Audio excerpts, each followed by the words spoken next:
Because I'm the same way. I'm a transplant as well. I've only been here for about 5 years. But what do you think like the magic dust of Tennessee or Middle Tennessee or Nashville is that just goes, this place is different?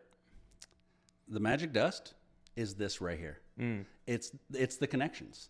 I have met more people that I actually enjoy hanging out with in the short time I've been here than I lived in Oregon for 5 years.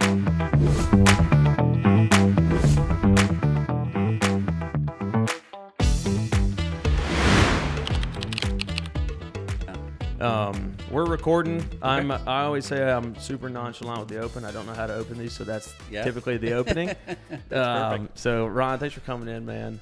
Thanks for having me. I appreciate this. Yeah, of course, dude. This is always fun because we get to talk about your specific business, but also like what makes y'all different, why you got into the industry, some of your background that led you there, get into advice to young entrepreneurs, things like that. So you're from Oregon? Yes. Originally? Or not from, but that's where you came from. That's where I came from. Yep. Last year, we moved here last April. And it has been probably the best thing that we could have done. Amen. I mean, my wife and I, it's just us and the dogs. And we freaking love it out here. Hell yeah. It's ridiculous. We moved from California and we were in Oregon for about 14 years. Okay. And it was good. It was a good move for us. It got us kind of, little central and, kind of recentered ourselves. Yeah. I think we're a little bit in the rat race in California and we said, we're done, and so, right. But then a lot of rain happened in Oregon and my wife said, I'm done. I need some better weather. Better weather, even though we have the rain and stuff out here, it's so different. I love it. I mean, I really, really love it out here. What do you think? I always like to ask this question is like, because I'm the same way. I'm a transplant as well. I've only been here for about 5 years. But what do you think like the magic dust of Tennessee or Middle Tennessee or Nashville is that just goes, this place is different? The magic dust is this right here. It's the connections. I have met more people that I actually enjoy hanging out with in the short time I've been here than when I lived in Oregon for 14 years. That's so good to hear, dude. It's amazing. The relationships, the people that you meet, all the different stuff that it's just so different. Yeah. Is it that people are more interested in other people and they don't seem as selfish, or it's slower pace? What do you think that is? The one phrase I think that sums it up for me is, I appreciate you. When you go to a restaurant or you hold a door for somebody or just whatever, instead of saying thank you or, just some offhanded thing, it's, I appreciate you. Right. And that really just is like, oh my God. You never heard that before. No, it's a different culture and it's a different thing where people actually, my kids were kind of commenting on too, because they came in to visit. They're all around the country, but they're like, what the heck is that? Right. And it's one of those things where it's not, you hear people in the South, they're like, oh, sir, ma'am, right. and all that, but it's not fake. Right. That's the thing that I love about it is it's when they're saying that, they're genuinely saying it. It's not just, oh, right. It is a genuine relationship thing that they're like, yeah, I appreciate you. And you move on with your life. Isn't that the way it should be? It really should. It really should be that way. And it's sad that it's not. It's, you look at some of the Super Bowl ads from, yesterday and the one that Snoop Dogg and Tom Brady made, that they're like, it sucks that we got to make this as an ad, but we kind of have to do that, Yeah. And it's one of those things where, as a society, I think we've kind of lost our way on just people are people. Yeah, it's so interesting you say that because, like, to your point, in my day-to-day, I don't experience any of that.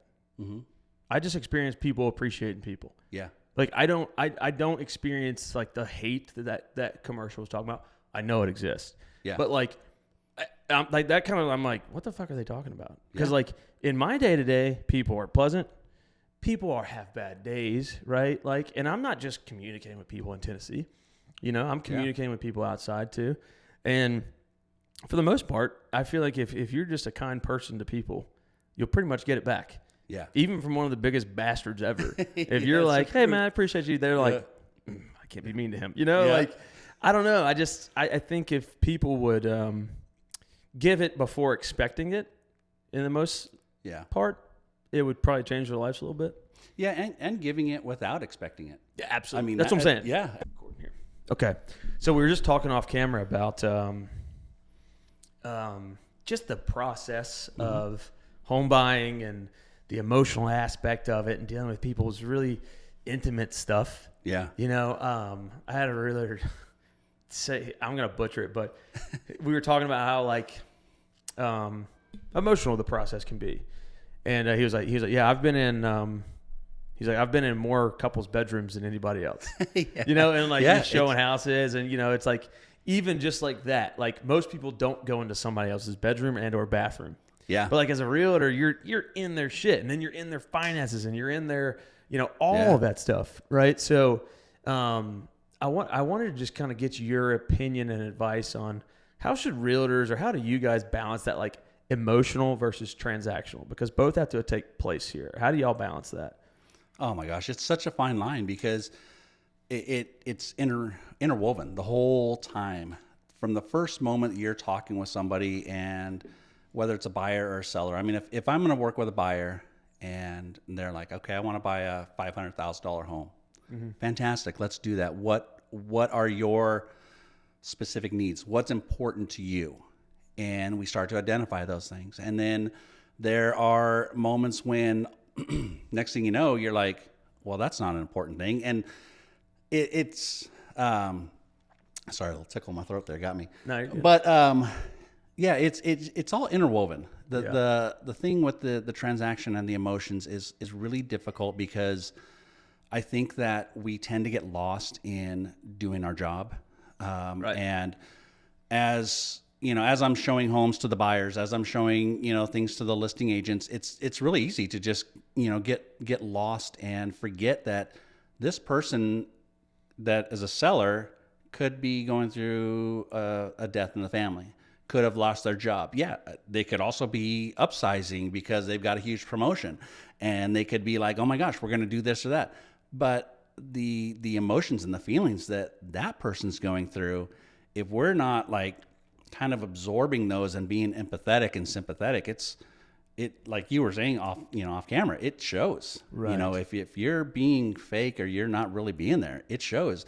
And so having those highs and those lows with the people and going through the actual paperwork and the transactions and the negotiations and all the things that you have to do in the background, you really have to know your shit.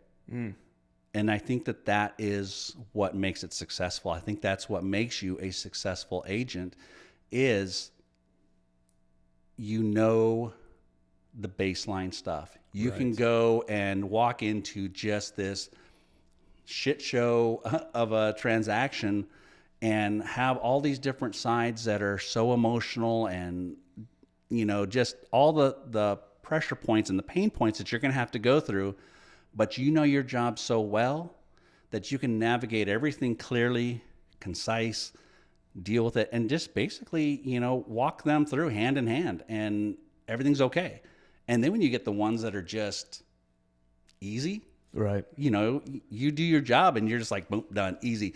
And those are the ones that everybody looks at agents and goes, oh my gosh, they have such a cake job. Oh, look at them, and you see all the, you see those videos of agents like, oh, I'm out here on the, the Caribbean and, come on, man. We all know that, yeah, that's great. That's where we would love to be doing our stuff. But when we're in the trenches, we're in the trenches and, and it's real because I think that, and we were saying, in the 74% range of real estate agents, 0 work last year. Right. And the rest of us that are out there doing the work, we are in the trenches, and it's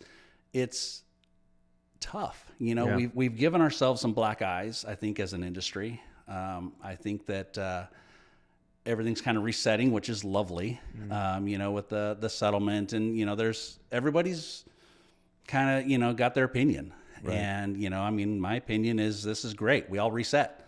We're kind of resetting what our industry looks like, and so now let's build it with the we've always I felt we've always been pretty transparent. But now the country knows that we're transparent. And so, we can move forward and go, okay, this is how we work. And if an agent is struggling with providing their value and saying that, yeah, if you're going to sign with me, this is my value. This is what I charge, because that is really and truly your job. This is what my fees are. And if you are struggling with that, then you need to reevaluate, either is this the right career for you, or how do you learn how to provide that value? Right. Because I think that prior to this, a lot of people just kind of walk in and go, oh yeah, this is what it says, so I get this. Right. And now it's, there's nothing written. Now you actually have to figure it out. And it's pretty exciting, really, because it makes you evolve as a human being and as an agent. Yeah. That's that seems to be, all of the agents I talk to are all great agents, and that's their exact response to the change in the industry. It's like they're excited about it. I think if there's any agents who aren't excited about it, and this is me saying this is not Ron, I think they're bad agents, right? I think the people who aren't excited about transparency for their clients is a red flag that the homeowner should probably run far away from, right? That's just, I have gone over this over and over and over again with hundreds of realtors. Yeah. And the realtors that are pumped about it are great people and great agents and ones that you can trust. And the ones that are saying like, this is the end of our industry are, I mean, I don't know. Where's the little sign that says these comments, not the right? Exactly. Yeah. These are my comments. This is my opinion. I don't care who hears it. Cause you know, if you're that agent who thinks this is bad and thinks transparency is bad and think all of that, then I think you're a bad agent, you know, unless, I mean, if someone hears this and wants to prove me wrong, please come on and let's talk about it, because I have not been told or heard or thought of a reason why transparency and providing value for your client's a bad thing. Yeah. Just my opinion. I love that topic because it just sheds light on like, these agents don't care. Yeah. Right. It's just like, okay, yeah, cool. That's what we were really doing anyways, but you know, it's not that big of a difference. Right. Yeah. Like, and like we were talking a little bit ago was the, you know, sometimes you get into like a person says, I want to buy a $500,000 house.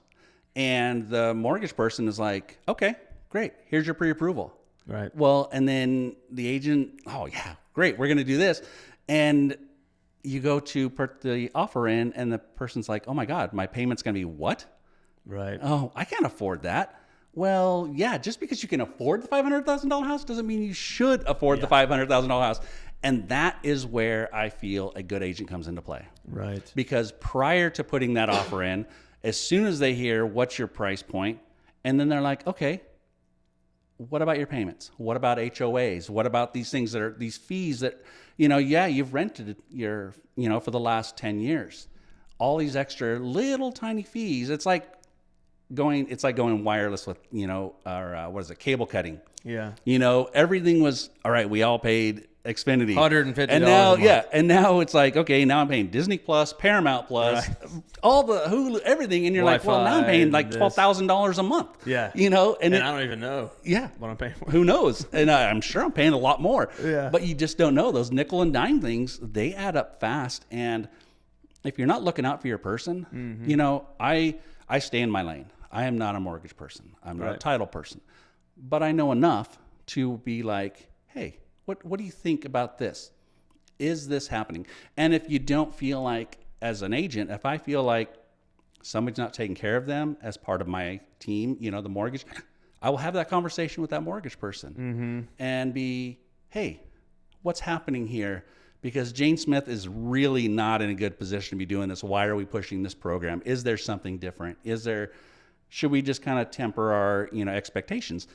And it's pulling in the whole team and taking care of that one person. It's not just, we are not just an island out there. Right. You know, and I think that, you know, we are the scapegoats on all of this because it is what it is. Yep. And that's fine.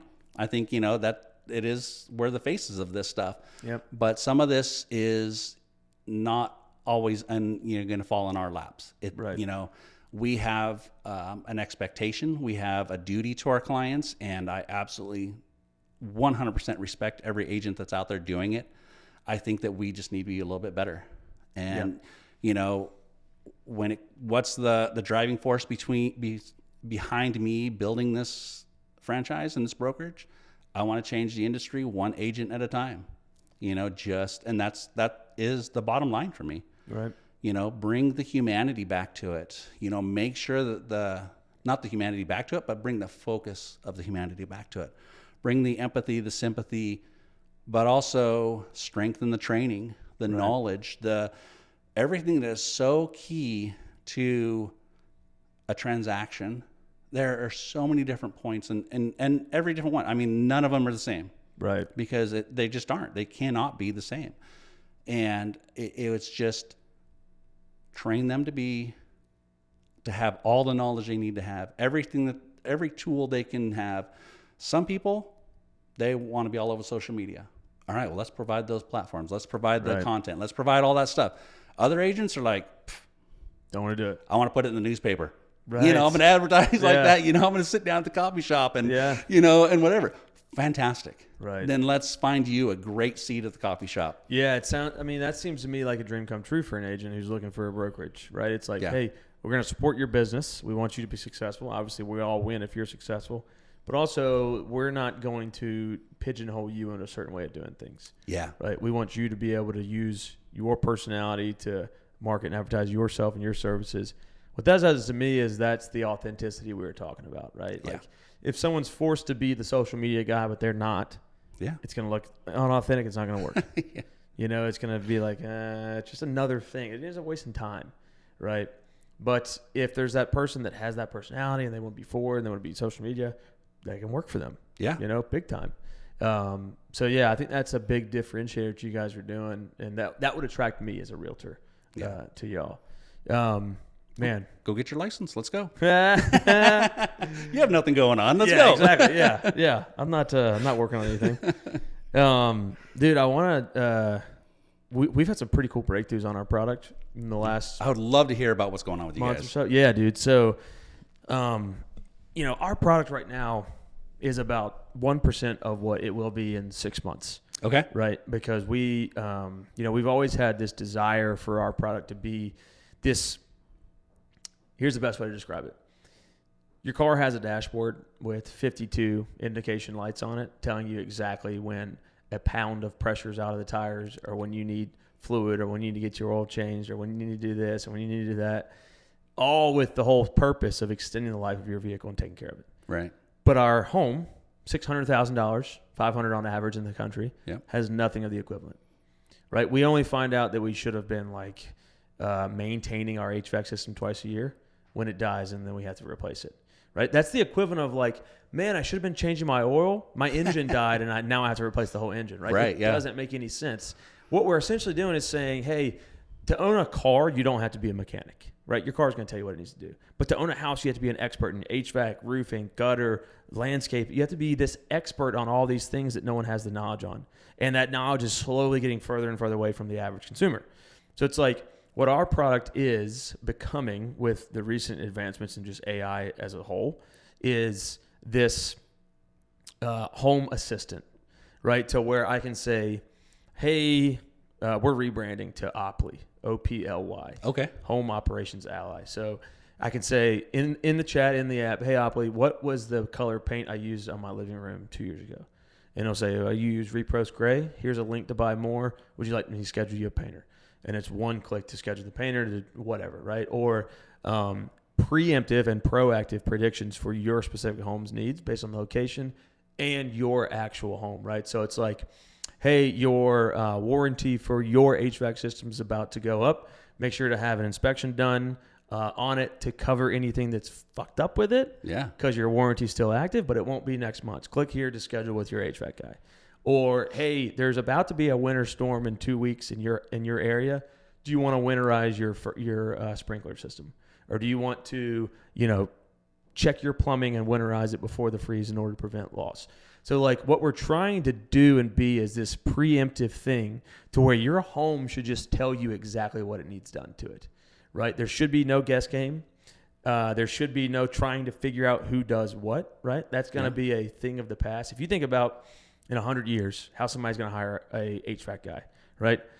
Maybe HVAC's not a thing in 100 years. Maybe building materials insulate and heat and cool homes, right? But in 20 years, it's still a thing. Right. But we're not going to be picking the phone up and dialing through numbers on Google, right? That is going to be that's not how that process is going to work. If we choose to do that, it'll be the equivalent of like having a campfire. It's not a necessity. I do it because I like to talk to people, right? Right. Well, like consumers aren't purchasing that way right now. So what it will be is predictive for you, right? It's, hey, your plumbing is blah, blah, blah, blah, schedule this plumber. Or it would be as easy as a homeowner just saying, hey, my toilet's not flushing. Opley should know all about the materials and the products in your home to be able to diagnose, send that out to all the plumbers in the area, and schedule for you, right? Schedule based on the highest quality, pricing, things like that. Right. But on the other side of the marketplace, in that same example, that should be sent to these plumbers and say, hey, this toilet that is this model number is not flushing. Here's the top 3 reasons why. Here's the materials you might need. So now he can price that job right away. And now if he gets the job, he can go out and get those materials before he goes to the house, and he can do the job, saving him 2 or 3 trips, saving the customer that money because, they're passing that price along, and just overall improving the system that is like this fragmented process for not only the vendor but the homeowner as well. So like we can get there in 3 to 6 months to where you could upload your insurance policy. And then when you have a hailstorm that goes through, because our AI agents inside of the product know where you're at, it can say, hey, you just had a hailstorm hit your area. Based on your insurance policy, if you don't get it inspected the next 6 months, any damage that came from that storm is not going to be covered. So do you want to hire an inspection? Boom, right? So we can save homeowners that is genius. thousands of dollars this way, right? There's no reason you should be the expert on all the fine print and all the bullshit it takes to run your home. The most expensive thing that we buy, right? Yeah. And the really cool part for real estate agents is that detailed information not only can eliminate the home inspection industry, because there's no reason if you have that level of historical maintenance and data that we need a snapshot in time. That doesn't make any sense, right? So I think that goes away with our product. But more importantly is you can one-click transfer that information over to you. If you buy my house, I could now say, hey, here's this information. I could choose what I want to share, what I don't want to share. Right. But things like for convenience, like you move into my house and I painted the master bedroom a color, and you can go, hey, what color is this? And it knows because we transferred that information, or it knows that I spent $20,000 to redo the irrigation so that way the water is not going underneath the house and it's going around the house, right? Those are things you want to know when you buy the property. Yes. Those are things that can help affect the price of the property and help you eliminate the timeline to close and all this stuff, right? So that's what we're pushing for. That is awesome. And I love the idea of being so just proactive versus reactive, because that is such a huge problem. And you're right. The easiest way, because I was trying to explain it to some of my agents of, what is it they're doing? And the car dash is exactly right. That dashboard is exactly right, because there are so many times when you have no idea what it is you're missing. Right. And we walk into some of these inspections, you're like, oh man, somebody should have been telling you about that. Right. And that's it. And if you had that knowledge right there in front of you, easy. And somebody just telling you, and you don't have to think about it. I mean, because really and truly, that is kind of our best way moving forward is we just want people telling us, do this, do that, do this, do that. Well, and everybody's busy. Yeah. You don't have time to learn how to, go onto YouTube and figure out how to do these things that you're like this last weekend, I was on YouTube. Yeah. How to change the thermostat. Yeah. Why isn't this thermostat working the way I want it to work? Right. And I'm like, I don't have time for this. So how are you taking the systems that are in the house or deciding which systems, one, and how are you taking like an HVAC unit or even like a refrigerator with the water features and all that? Yeah. Is it like serial numbers? Is it like all drilled all that way down? Yeah. You can take a picture of it. Okay. So it's an app that the home user will have on their phone. It's freaking genius. I mean, I love that idea, and I love the usability of it, the ease and everything that comes right along with it. How is it getting into the hands of consumers? That's the hardest part. There was a game yesterday. You only needed 8 million. I know. I heard. Hello, you could have put it out there. So, I think. What about in our industry? How are you guys crossing over with teaming with us? And what's that going to look like for us? Yeah, the white labeled version of the app was specifically designed for that purpose, for realtors to want to refer it out.